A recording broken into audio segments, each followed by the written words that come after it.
This section examines the changing nature of work in the modern context. It examines the new challenges and trends emerging in the workplace.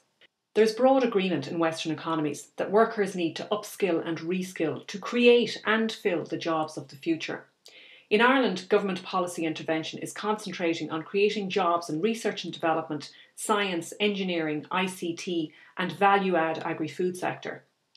As far back as the 1980s, Charles Handy raised awareness of significant changes taking place in the world of work. He introduced the concept of the Shamrock organisation to describe emerging employment patterns which signalled the end of a job for life.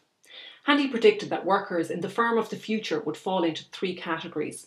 Core, which would account for 20% of the workforce.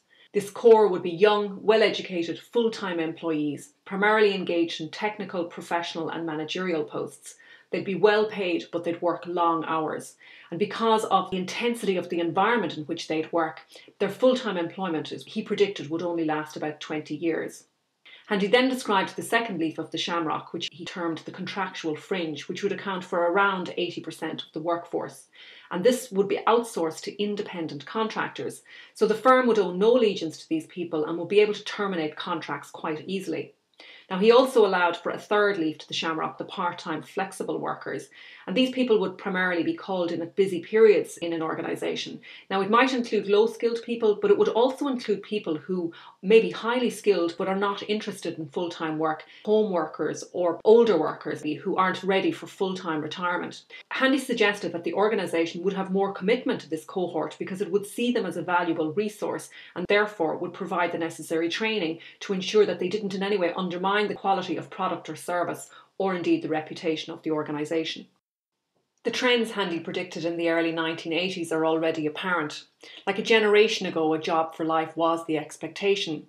Now you're much more likely to have several careers and at least 6 to 10 jobs in your working life. More and more people are seeing themselves, therefore, as self-employed in attitude, if not in reality, whereby they're offering a portfolio of solutions to a willing, fluid marketplace. We live in a digital age where the knowledge worker reigns supreme. We've changed our view of what work actually is and now recognise that it comes in many guises, like is work employment, an occupation, a profession, a trade, a career, a vocation? But it can also be termed as a task or an assignment or an enterprise or a project, as in this job will take 6 months and then it's over.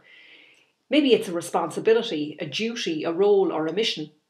Now, as organisations continue to right-size, downsize, re-engineer and restructure, the nature of the job will continue to evolve.